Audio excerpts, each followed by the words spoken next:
পুরুষের বুকে পাথর চাপিয়ে দিলেও পুরুষ কান্না করে না, কিন্তু নারী তুমি সেই পুরুষকেও কান্না করে ছাড়লাম।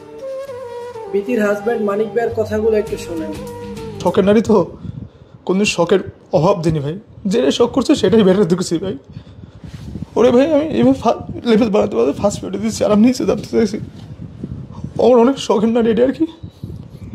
আমি জীবনে কোনদিন ভাই যেটা হোক ভালোবাসা ছিল কিনা জানি না আগে অন্যজনের প্রতি, ওর প্রতি আমি যতটা দুর্বল উইক আর কারোর প্রতি না ভাই। আমি ওর সাথে থাকার অসম্ভব ভাই আমার, ধরেন ও এখন আমি থাকতে পারি না কিন্তু আমার সাথে থাকতে পারে না। এই বিথি নামের এই মেয়েটি তার ভালোবাসার মানুষ সেটা বলা যাবে না, তার শখের নারী ভাই। ভালোবাসার মানুষের তো ভুলে যেতাম ভাই, আসলে কোন কারণে কেমন এমন করতেছে জানি না। ও যে আমার সাথে থাকতে পারতো না ভাই, দিনে দিনে এমনভাবে নিজে তৈরি করে নিয়েছে কারণ বছর বছর ভাই থাকতে পারে, কিন্তু একটিবার ওই মানুষটা ভাবলো না যে ও যে আমার সাথে থাকতে পারে না, আমার সাথে খাইতে পারে না, মানুষটা কেমন সেটা খোঁজ নেই ভাই। ভাই ফোন দিলে এত তীক্ষ্ণ ব্যবহার করে ভাই, মানে নিতে পারি না ভাই। আমি ওই বালিশ রাতের অন্ধকারে জানে ভাই, আমি বাড়ির লোকে বুঝছি, আমি জানি ভাই নীরব কান্নাটা কেমন ভাই।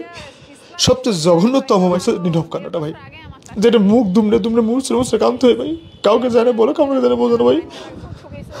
একদিকে ছেলে কান্না করে একদিকে আমি কথাগুলো শুনলেন তো কি বুঝলেন? যে নারী তুমি অভিনয়ের জন্য সেরা, নারী তুমি মা হিসাবে ধন্য, তবে বউ হিসাবে তুমি সত্যি খুব জঘন্য। কথাগুলো আমি সব নারীকে উদ্দেশ্য করে বলি নাই, তবে আমাদের সমাজে প্রায় 90% নারী এরকম। ধন্যবাদ।